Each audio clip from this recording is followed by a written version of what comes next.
Hello, hello, everyone. Let me tell y'all, I'm exhausted. Oh man, today was a crazy day at work. I think because people have off tomorrow, it was so crazy. But again, like I love the job. But I mean, I tell you, when I'm done, I'm like done. So I always schedule my shows for like at least an hour and a half after I'm supposed to get off work. So I'm like, oh, I'm gonna need a little time to regroup. But I'm so happy to do another live this week. Woohoo! And I have someone on here that's been such an inspiration to me. She started, I think, I'm not even really sure how we connected. Just somehow we became Facebook friends. And she's been kind of watching my journey with engineering and my weight loss. And she helped me join Lifetime. And then she has her own motivational speaking and life coaching company, Bea Well. And I was just like, we've got to get you on the show because, first of all, 2020 was such a crazy year for so many people. I feel like 2021 is a good time to reset.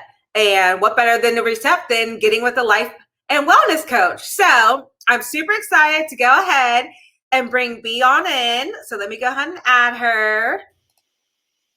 Hey, Bea. Hi, good evening. Evening. First of all, I love your backdrop. It's just so serene with the beach and Thank you. everything. Since we That's couldn't go to the beach for a year, I brought it into my house. I know, right? It was like, I haven't been anywhere. Jeez. I I'm so know. happy to have you on the show today. Yes, thank you. I'm extremely appreciative of this opportunity and, like I said, to finally get to meet you face to face. I I know. feel like our relationship is the positives of social media. So I'm thankful that I get to share your platform. Thank you so It much. is. You so helped me and just with so many, you said so many kind words. Like I sent that message that you said about my parents, about raising us, and Oh, good, good. that really meant a lot to them. And you just always send me some motivation. It always seems to be at the right time too. I'd be like, I Oh, don't know what I'm doing. And I was like, okay. oh, there's B. She sent me a message. Okay, so it's ordained. It's divine. Then that's good. Right. So I definitely want to bring you on the show so you can tell us a little bit about yourself and your business. So go ahead and give my audience a little bit. Tell us about yourself, your background, and how you got into being a life coach. Okay, well, that's a long story. I don't know how much time we have, but the short of it, it's just been a long process without even knowing what things that I was getting into was preparing me to be a life coach. My professional career, I started off as a school teacher, as a high school drill team director. Oh, cool. Yes, and I danced throughout high school, danced through college, danced professionally. And during all that time, you had to build a lot of mental toughness. And I wasn't born with a silver spoon in my mouth. I didn't come from the best place. I was from a single parent home. My mom has always worked 3 jobs, 2 to 3. If she was working 2 jobs, things were really good. So I didn't have the ideal background, but I always knew I just wanted something more out of life and much more than what I was seeing on a daily basis. And I just built up this inner resiliency to just keep pushing forward. And at that time, I said, if I can just get out of the house and go to college, I'll be good. And so I became a school teacher, had wanted to be a teacher my entire life. That happened in the first week of teaching school. I was miserable. And I said, I cannot do this for another 30 years. And so it actually put me into a deep depression because I didn't know. I worked so long to get where I was, and then I wasn't happy. And so that just started a process of me reflecting and internalizing a lot of things with my mental health and finally going to see a therapist. And it just helped develop me. And I wanted to share what I learned. And there were so many things I said, if someone would have just told me this, if I would have had someone to talk to, I wouldn't have gone through this or I wouldn't have made this decision. And so it's just naturally propelled me into a place from becoming a teacher, a dancer, an athlete, a financial advisor, and now a coach and speaker. Lady, you've had many hats. You've done the gamut. Yeah. And I think that I know more than anybody about spending time putting yourself into a career and then keep trying to make it work. But at least you decided within the first week, not 14 years later. Well, So, but that's why I believe when you started sharing that portion of your story with me or with us via social media, I said I have to reach out to it because there's so many of us who go a long time and we don't have that encouragement to just take the step forward, because it's not as bad as everyone makes it seem. And I think you pointed this out quite a bit. It's what makes you happy. And you have to be unapologetic about living your life. And once you get that courage to do so, it makes it a lot easier. So I'm super proud of you for what you're doing now. Your energy is so much different. And I think once you start living authentically, it helps you get closer on your path to your purpose, to your true purpose. Well, I just have to definitely follow up with you on that. Like, even my parents are like, because I talk to my parents all the time. Mm-hmm. And it's getting harder to talk to them now just with my work schedule. But whenever I do talk to them, they're just like, you are so different. Your energy is so different. And a lot of people are picking up on it. I just feel so free and just happy. And I'm not stressed every evening when I come home from work, or thinking about my manager making like comments about my emails and stuff like that. So I just love that. And like I said, your words really helped me as well. So, but how did you get into this final decision of life coach? So you said you teach your drill team. And so what made you want to do a life coach and start your own business with it? Well, I'll be honest, Shalonda, I fought it tooth and nail. So actually, I was working as a personal trainer. And I had a client, I was coaching her to do a 10K. And she was a psychologist. In our first meeting and interacting with her during a run, she said, you need to be a life coach. And I looked at her. She and her husband have a successful business. And when she said it, I believed it. Nice. And that's when I always say I was able to share what I call your journal thoughts. It's the stuff that you write down, but you never verbalize it or tell anyone. And I said, I've kind of always wanted to do that, but I don't think it's legitimate. And so I was very cynical about the profession. I said, that's nothing legitimate. I don't want to be associated with that. And so through her kind of consulting and advising, it helped me flesh out and create my business. Great. That is awesome. It's just inspiring as well. And just for anybody listening, I think some people are trying to join in as a guest. That link, that link was specific for Bea. And so if you want to watch, definitely just go to facebook.com/Shazi's World. That's fine. That's for the old folks who don't know how to get on StreamYard. I was like, I don't know how to get on. But yeah, so you guys can get on StreamYard itself. You just watch, it just projects to the other social media sites. No problem. I just want to make sure your audience gets to watch. Mr. Alvin Glenn keeps coming on. Okay. Yeah. So it's just so inspiring to me that you decided to start your own business, especially for life coaching. And I just feel like, what are some benefits people can gain from getting a life coach? Because a lot of people go get, a therapist when things are going crazy. I don't think people's first instinct is necessarily to get a life coach or a wellness coach. And is there a difference between a life coach and wellness coach? Are you both? I see you do motivational speaking as well. So kind of talk us the difference between what you think the difference is really between a life coach and maybe like a therapist or something like that.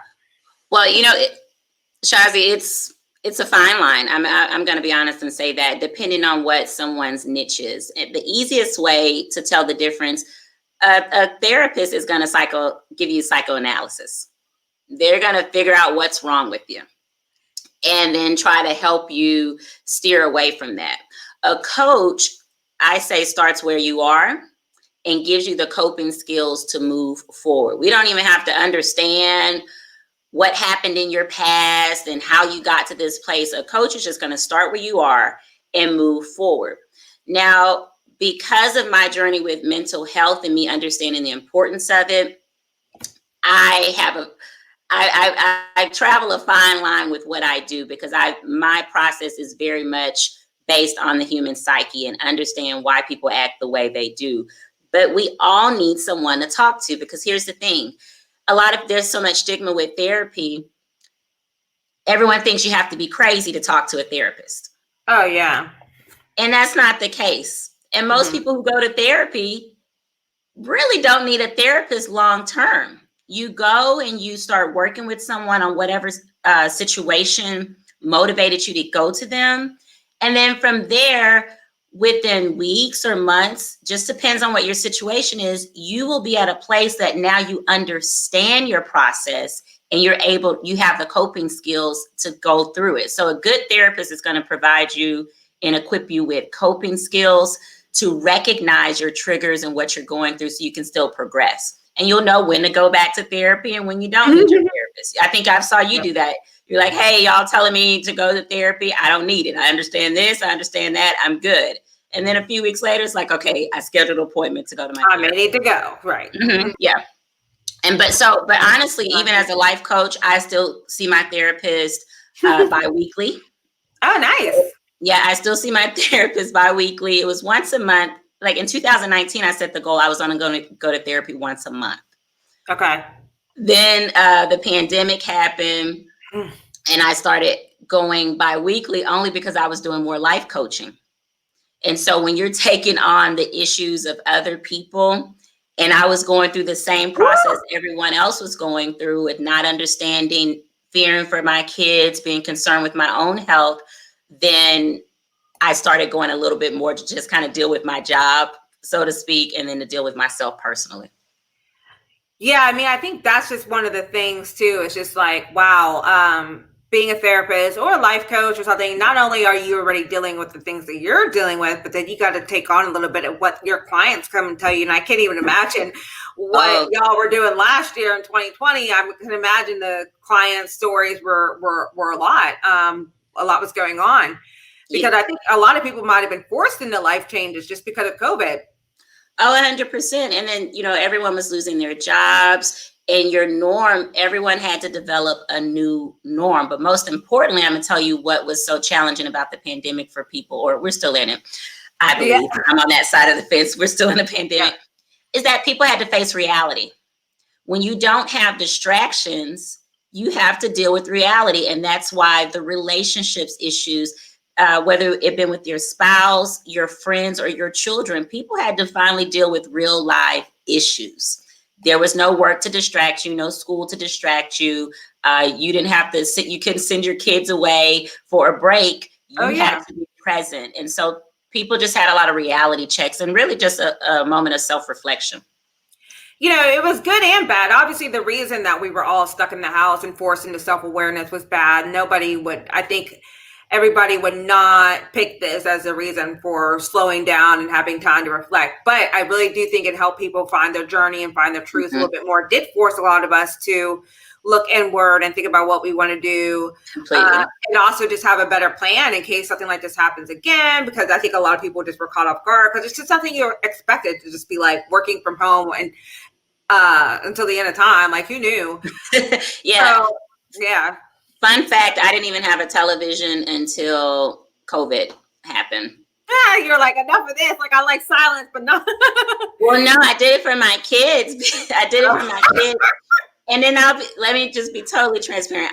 My mother felt sorry for my children. So she was like, I'm buying y'all a television because I love being outdoors. We love crafts in our house, and I am a talker. We're going to talk and inflect. So I was totally fine with it. Read a book, take a nap. But my mom, Nana got pulled into the rabbit hole, and so she went and bought my kids a televison. Right. They were like, Grandma, Nana, can you please get us a TV, Mom? Yeah. And then we got Netflix because of you. I didn't have any of that stuff. My expenses, everyone's like, oh, I'm saving money. My expenses increased because we got Netflix and Disney and all that kind of stuff. Oh, I do. Those are usually my go-to escapes.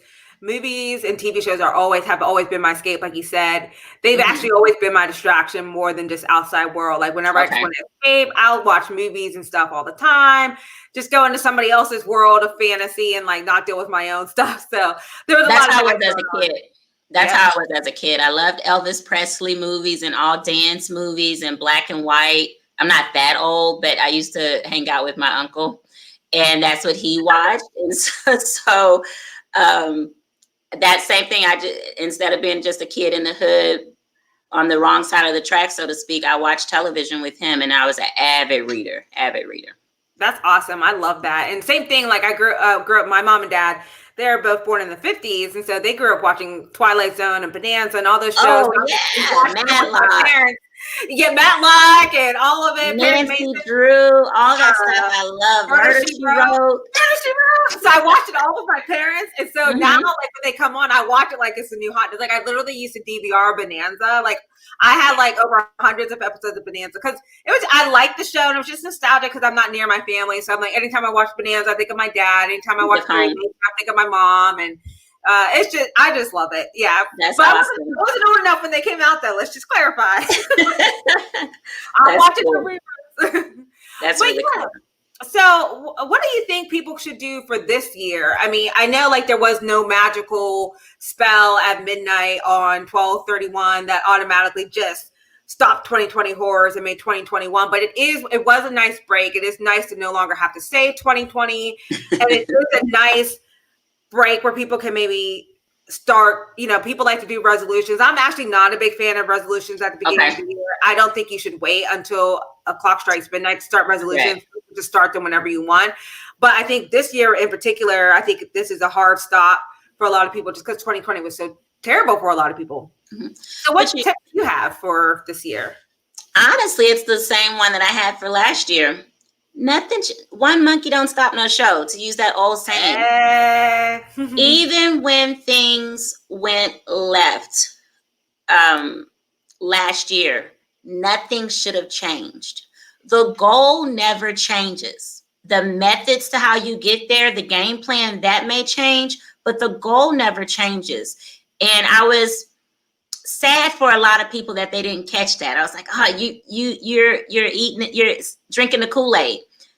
Nothing had to change, because I always say, if you don't plan on dying, go for it.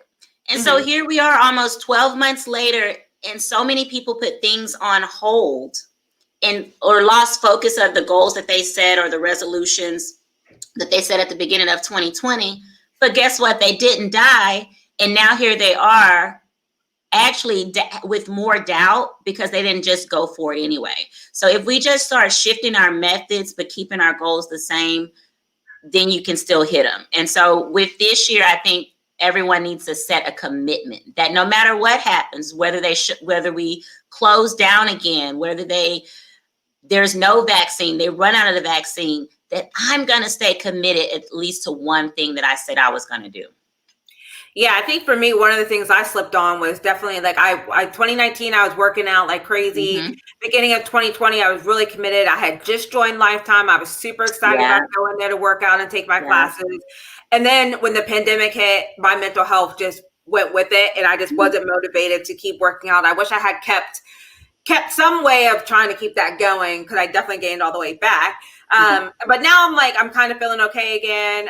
So I'm moving a lot more, obviously, at my retail job. So I'm already losing weight just walking around at work. But it's just a prime example of like, I lost that drive to lose weight when the pandemic happened.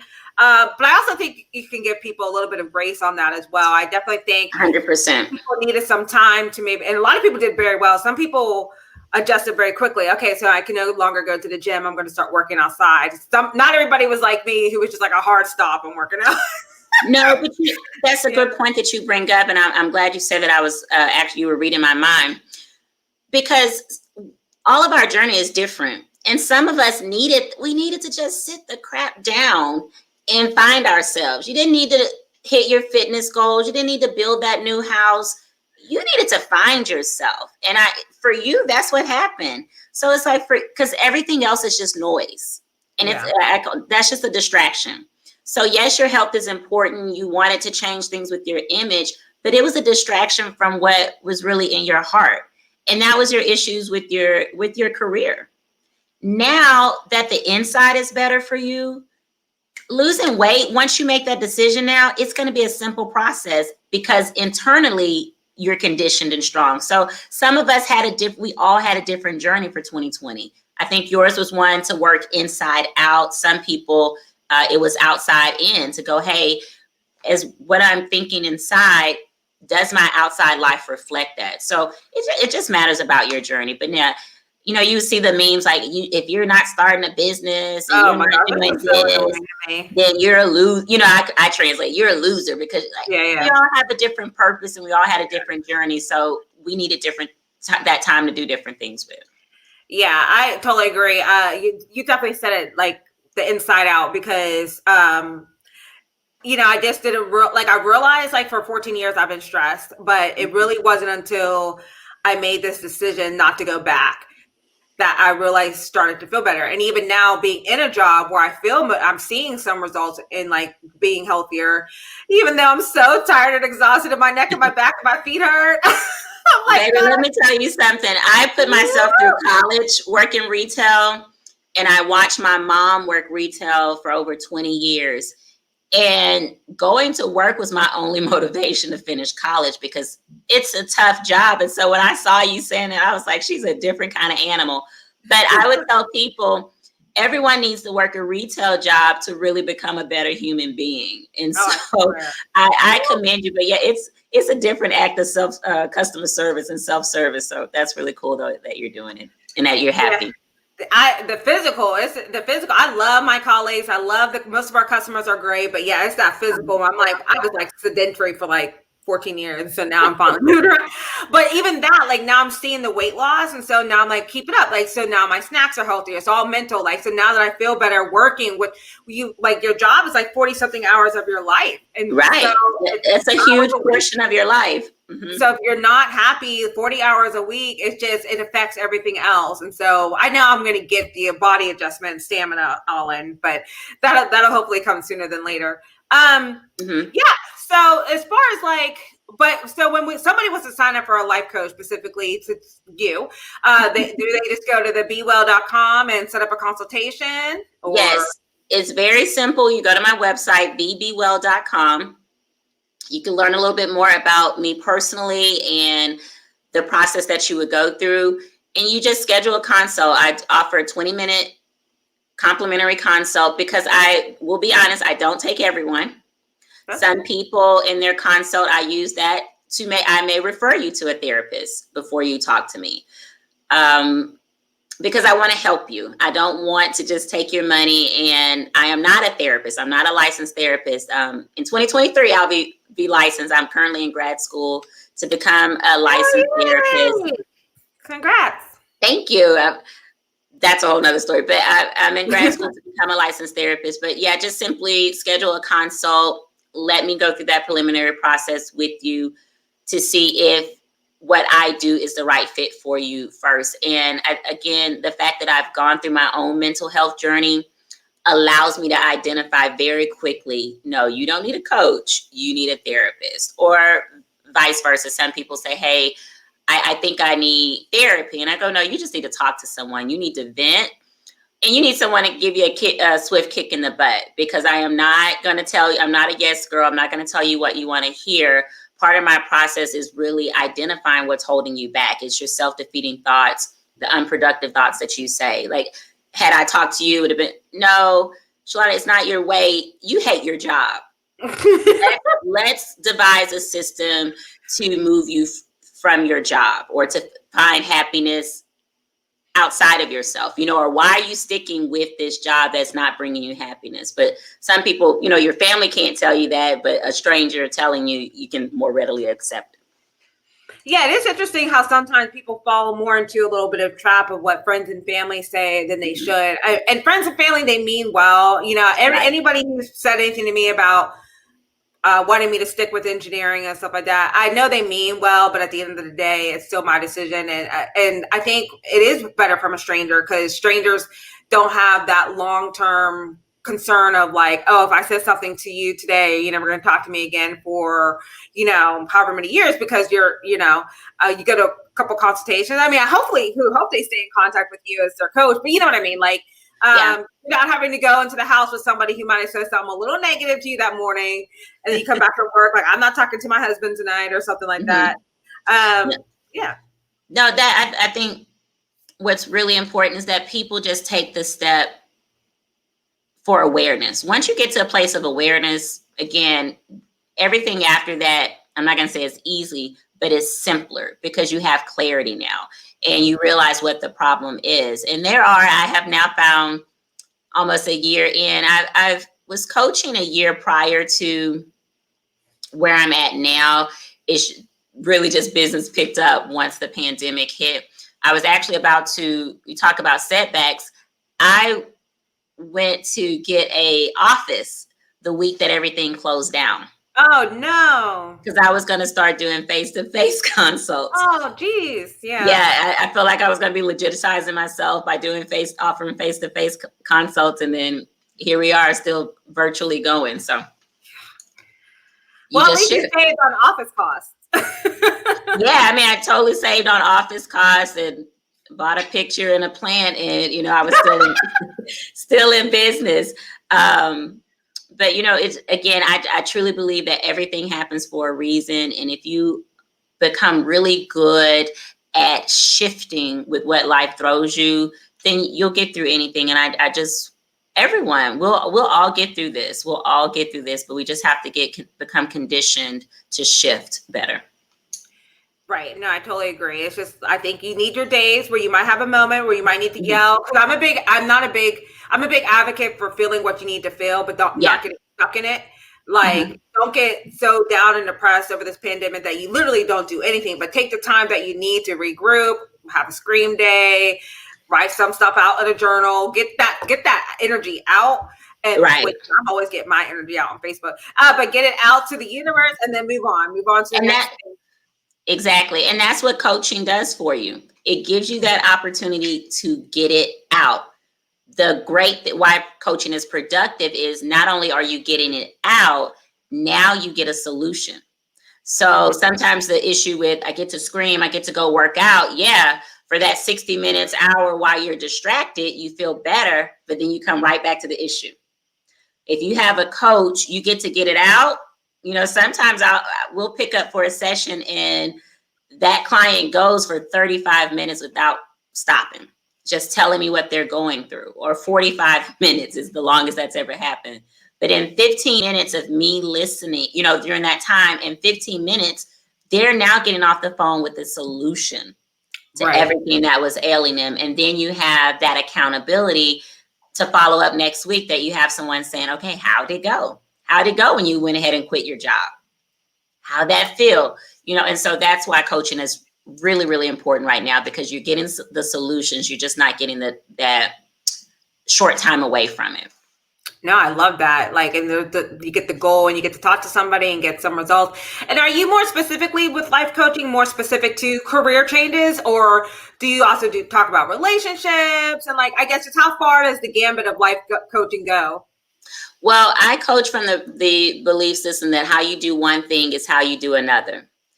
And I speak on the 5 pillars of fitness, finance, relationships, personal development, and business. And so I look at your life in all those different areas and see what strengths or weaknesses are displaying themselves that you're transferring to another area. So again, it's like referred pain. So a lot of times people say, oh, my knees really, my back hurts, but it's actually that you have knee pain. And the knee needs to be fixed, but you've been focusing on your back. So someone may say, work is really horrible right now. I'm having a challenge with my business, and it's actually your relationship.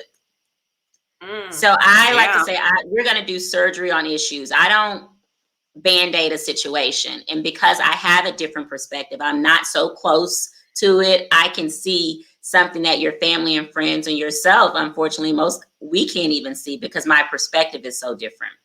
So yeah, we talk about finances. Hey, your relationship isn't the issue. It's your inability to manage your finances, or that is what's hurting your relationship. Yeah. So most of the time it's funny when people call me, they think they're calling me for one thing, and what we end up working on is completely different. But go ahead. I like that, because it really helps people get to the core of the issue, because some people are working on the wrong thing. Like you said, like for me, like it's my mental health. It just really stopped me from wanting to do anytime I would try to get really into my weight loss, I would just be, tired and exhausted. And now I'm kind of motivated again and just going back to school. So I just can relate so much to everything that you're saying about that. Like, you don't really know what the core issue is, because you're like, what is the issue? Like, let's get down to the depth and fix that. And then everything else should hopefully, fall in place. And it's not easy. And I think that's the other thing people think. that these types of changes are super easy. I mean, it's They're not challenging quick. for me specifically because I'm not used to being on such a tight budget. But I'm also happier than I've ever been. So it's like it's worth it. Like I'm making some changes, but I just so that part of it is a little bit of a struggle, but I'm working it out. And so but I'm just so happy that I went forward with it. And I think that's the type of things life coaching can help you do. Exactly. And you know what, Shalonda, I've watched you, and I know I'm a pretty good judge of character. That's one of my superpowers. Even you saying, like, I'm on a tight budget, I'm on a tight budget.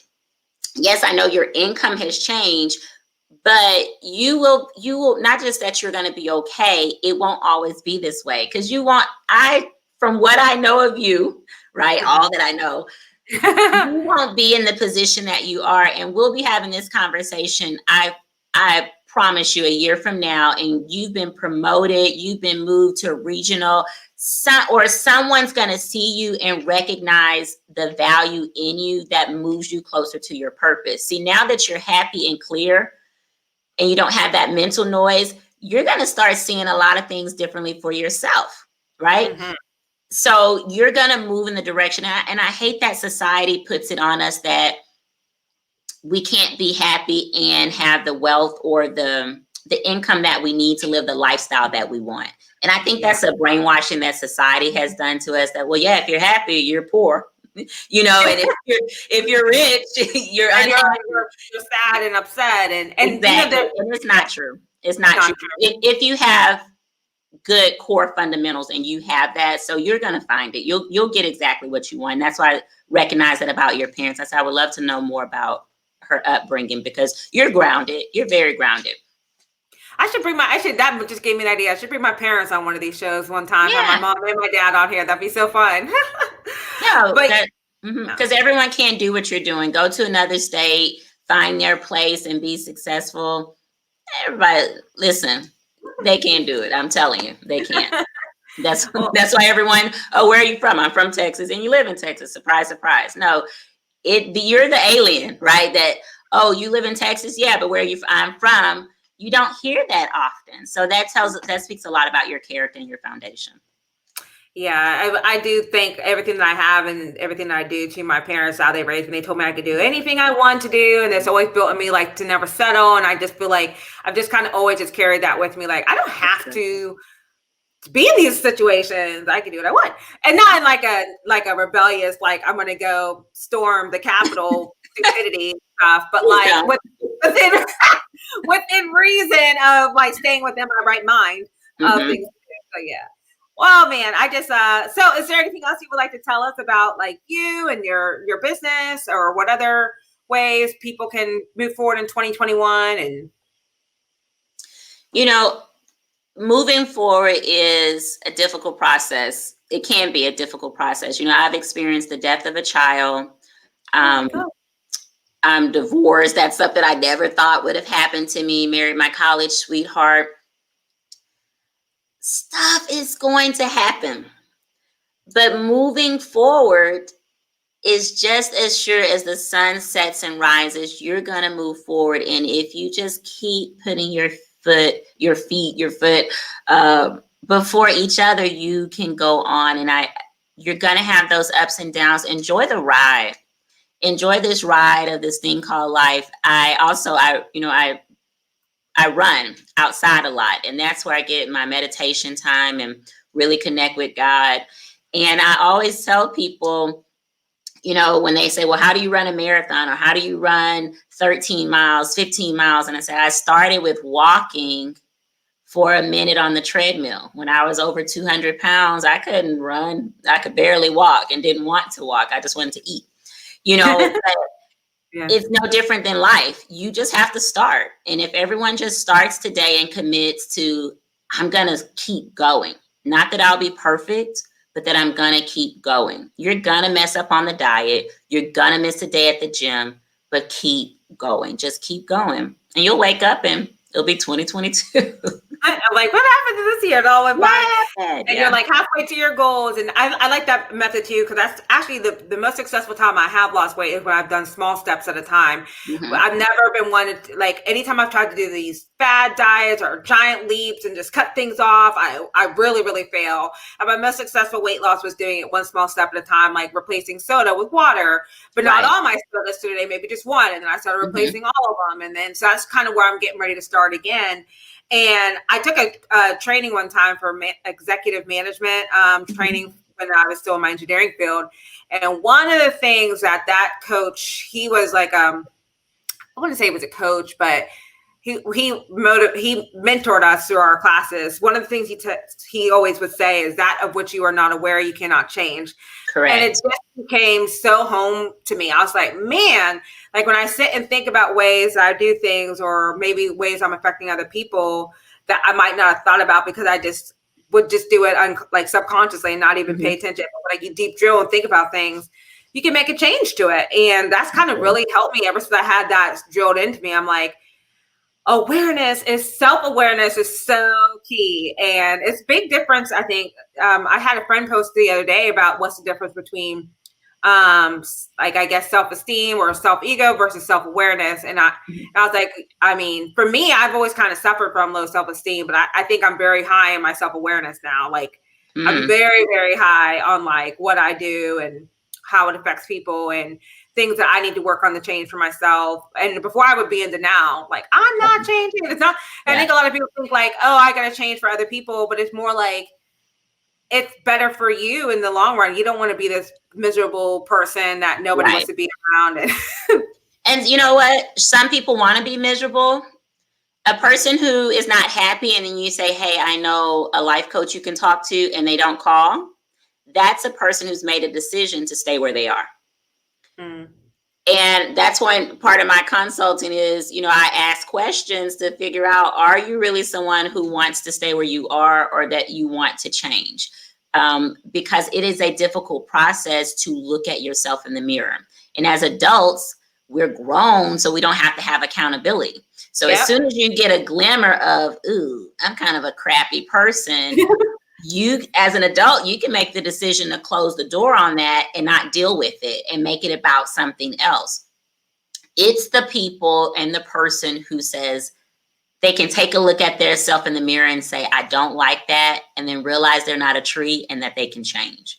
And once you say, hey, I'm here, I'm at where I'm at, but I don't like it. Once you start that process to change and get to where you want to be, it's the best thing that you'll ever experience. It's the best thing that you'll ever experience. You feel some freedom, and then nobody can really tell you about it first. You like identified it myself. I'm like, yes, I know I can be a little bit bossy, or I'm working on it, and just give me grace, because nobody's perfect, and we're all trying to, do better.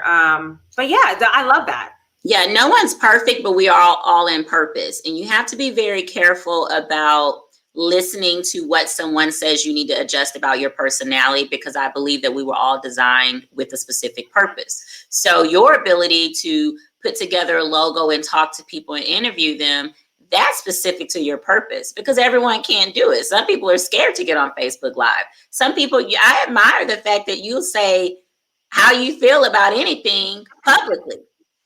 I won't do that. Not because I'm embarrassed or anything like that, but I just have a different purpose. So I wouldn't do that. So once you identify where you at, like you said, you have a power in your purpose, and you can stand very confidently in that and say, hey, no, I'm not doing this, and this is why. And if you can articulate why, that's when you know you're really doing it from an authentic place. Oh, I so agree. I love that. I love it. I love it. I like everybody being able to find the purpose, and don't try to be like everybody else. Like, no. Like, I don't want to be like the next person. I think that's always been one of my biggest strengths, is just being unique to me. Like, I have so many people that tell me either that you're not black enough or you don't do it. And I'm like, I don't care. What I am Shalonda Turner. You are Bea Well. My sister is Stacey. Like, you are who you are. Be bold in your truth and who you are. Stop trying to be like everybody else. Exactly. The whole Black enough. When Black History Month, we'll have to revisit that, because I'm reading the Purpose Driven Life right now, and in a chapter, it asks you about your background and what happened in your background that hurts you and still it doesn't haunt you. But that was a time I was called an Oreo and all this kind of stuff when I was 7 years old, 8 years old. But now I speak publicly on platforms. I wasn't going to be able to speak, the Ebonics and the lit. I've always had a diverse group of friends. I was a Spanish major, so my degree's in Spanish. I didn't even speak English for probably 3 years straight. Wow. And I was going to places where they'd never even seen a Black person when I would go visit in Mexico. So, but that's why I say you can't beguile anything that you do because you don't know where you're going. You have no clue as to where you're going. And as happy as people are for me, what I do now, if I spoke a different way and acted a different way, they say, oh, you probably need to get off Facebook.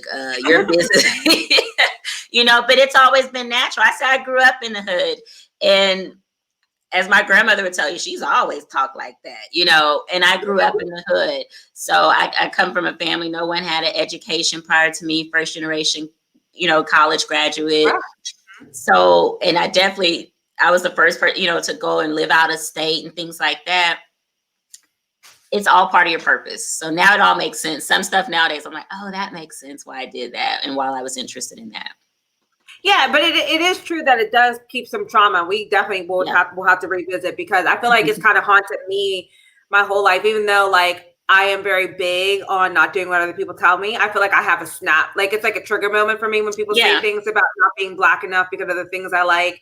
And I think this started embedding from me from childhood when like the way I wear my hair or the way I talk, I talk proper. Why is speaking straight English sentences proper? And why are we proud as African Americans to not be able to complete sentences? Like, why is that a pride thing? I don't understand why we are happy about that. Yeah, that's what I'm saying. The brainwashing that society does on certain issues. And I understand, believe me, I understand all perspectives. Again, that's another one of my superpowers. I can see both sides of it. But our thoughts are shaped by our experiences. And I know more of my trauma came from my own community. Black people were meaner to me than any other race has ever been to me. And the other side is who helped me more than my own community. So my experience was a lot different. And I know there are people listening to, oh, you have deep-rooted microaggressions and you've been brainwashed and you don't understand. Listen, your thoughts are shaped by your experiences. Your beliefs are shaped by your experiences, whether they're quote unquote right or wrong. It's shaped by what you experience. Yeah. And so that's kind of, I don't want to get too political or here or anything. I know we're not on here for that, but it is just, like when you see things that occurred like last week or 2 weeks ago, and you just really think, how did these people get to this point?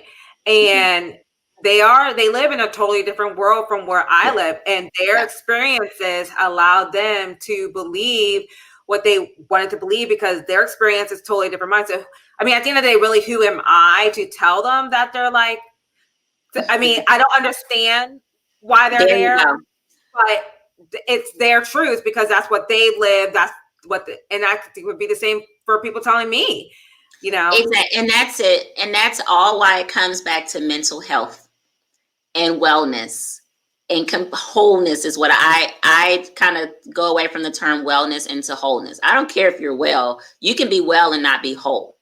So I talk about the concept of wholeness. And that's where when people are not whole, something is going to fill the void. And our nation has been a display of that. They're just finding something to fill the void. And it all comes from our childhood.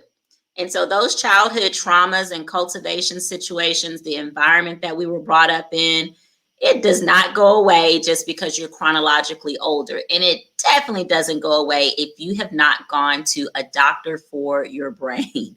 And until we all normalize mental health and talking about our issues and talking and uncovering trauma, because a lot of us are unaware of the traumas that we even have. I count it a blessing to realize, oh, that triggers me, or this person saying that or wearing that triggers me. And then now once I start to do the work to take the power back, that, okay, yeah, I can see a baby, even though I had a child who died, I'm taking that power back. I'm not going to live my whole life in fear of children, of a baby, because I had a stillborn child.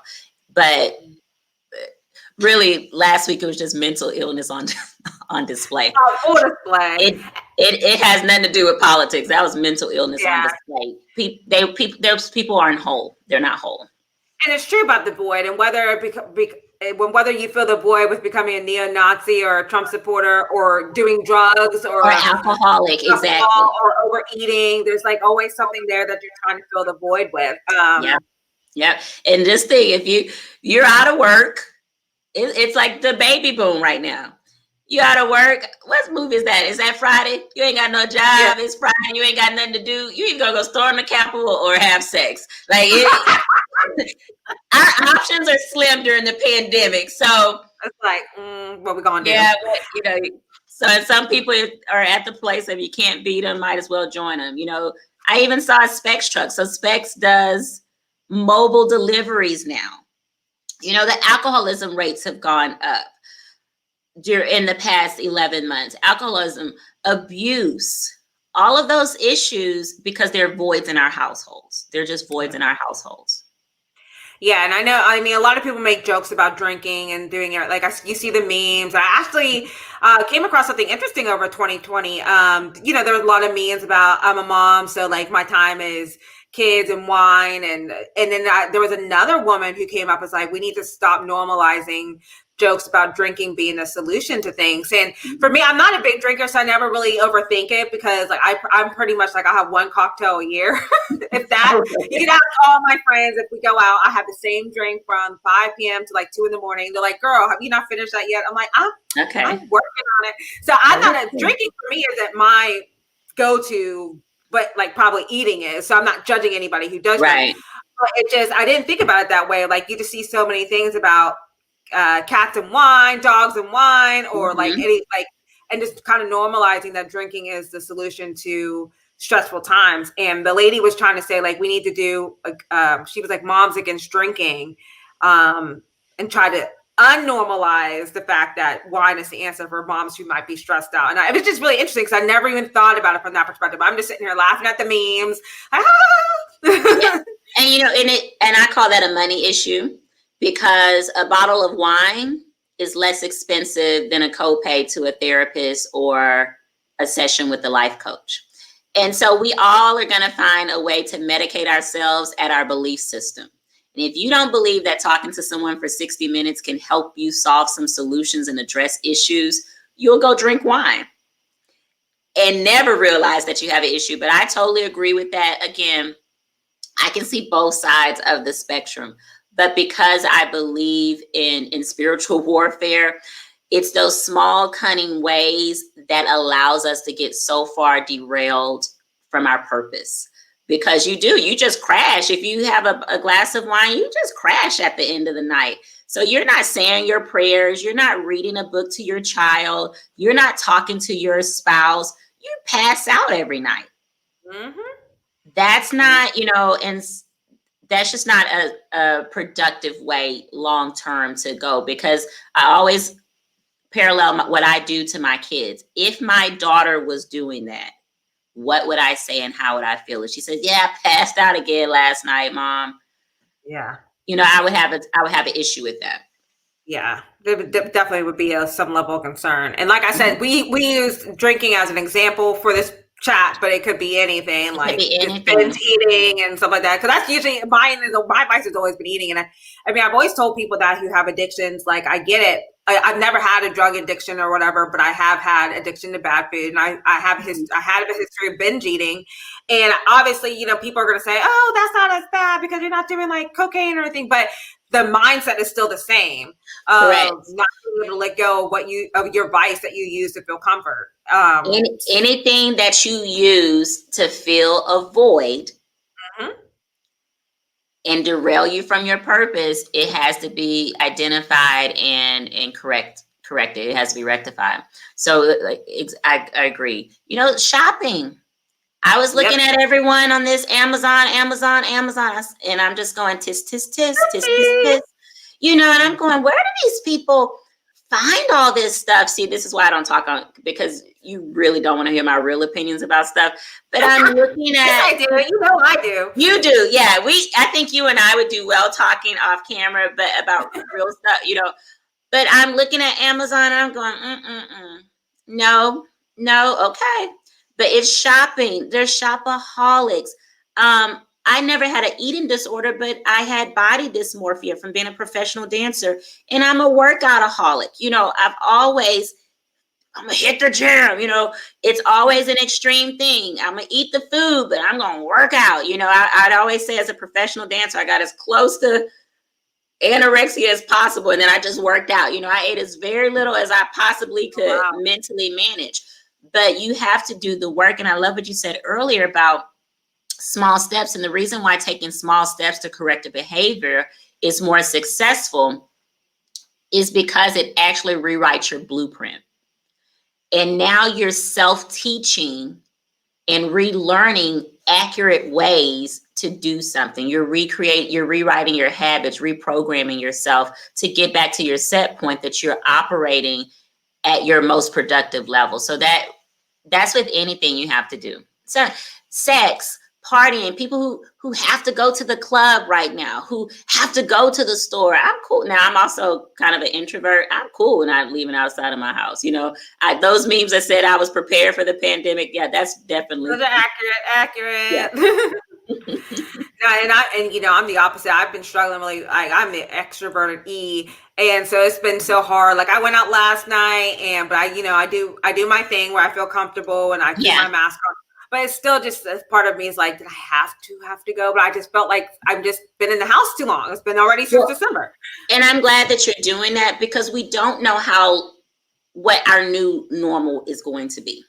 Mm-hmm. And if you completely detach from who you are, that's not going to be productive for you long term. So like you said, I love how you just said it. I'm doing what's cool for me. Like I just started going back to church. Church is my social circle prior to the pandemic. I just started going back to face-to-face church. And like, okay, and it still is odd for me to see people in masks. That's still not a common thing, especially if I work from home. I'm remote most of the time. And when I go out, I'm going, wow, this is bizarre to me, and it's fascinating, kind of bizarre because I just want to know how everyone's handling it and dealing with things. But I'm glad to hear that you're going out. Yeah, I try to minimize it, at least give me that one little edge, like an outdoor spot where most people are wearing masks, and so I just feel comfortable. Plus, I'm working in retail, so every day I'm around all these people. But I like retail because everybody who comes in normally is wearing the mask because they have to for the store, and it's a little bit more covered. But yeah. Well, Bea, it was so great speaking with you this evening. I know I've been wanting to get you on the show for a little bit, and things just got a little behind with the new year and the transition. So I'm happy I finally got you on here. It's perfectly on time. I feel like a cool kid that I get to talk to you. So that's cool. Oh my gosh. Oh, that's sweet. Well, I definitely am going to have you back for sure. So we can talk about some other stuff. So. I can talk about it all. And, I used to do my my weekly lives, and this year I'm going to just strictly a podcast. So if you want to follow me on my Facebook page, I'll put up the link for my new podcast. And so I'll just be doing podcasts, and I'll come on live every now and then. But if you want to hear all my free info, then you can go to my podcast. Yes, that's exciting. Congrats on the podcast. Thank you. That'll be awesome. All right, Bea, well, I'm going to let you go so you can enjoy the rest of your Sunday. And then I'm going to go crash again. Yeah, you go rest. And I hope you're icing your feet every night and soaking you're at least soaking or icing. Pick one.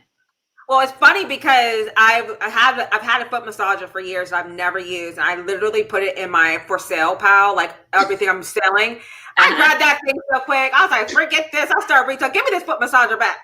See what exposure does to you? Now you want a foot massager. Now I'm like, I'm going to use this thing now. I haven't used it in years, but I'm going to use it now. That's good. Well, I'm going to have to come visit you at the Container Store. I'm definitely going to make my way to that side of town. I'm pretty much there every day. So. Okay, awesome. Yeah, you're have a good night. Thank you so much. Bye. Oops, I think I cut her off when she was in the middle of saying goodbye. I definitely didn't mean to do that. But yeah, so that was great. So again, like I said, there was no magic switch that happened at midnight. for us to think 2021 was just magically going to be super better than 2020. Mentally, we need to all be thinking that, because we don't want to stay in the rut of thinking 2020 and then 2021 is just going to get worse. It's going to keep spiraling out of control. So I think having a life coach to help you on your journey, especially if you had a lot of life changes last year, whether it was losing a job or just so many things changed last year, even losing a family member, that might have motivated you to really focus on things that you want to do now, while, because life is short. So you might just want to, you never know what tomorrow's going to bring. I want to start focusing on my goals and my dreams now. So I definitely recommend Bea. Like I said, I went to ask her how we met, but but it doesn't matter, because I love that we're connected already. She's always been great and motivational to me, and sending me great messages and helping me through my journeys, especially with this career change and everything, and my weight loss journey and everything like that. So, well, I love you guys, and I worked today from 10:30 to a little bit after 6, and I am exhausted physically. My shoulders hurt. That's why they're slump, because I So I'm going to go probably take a bubble bath and get that foot massager out, and call it an evening. Thank you for tuning in again to another episode of Shazi's World Live. Look for this on YouTube. Bye.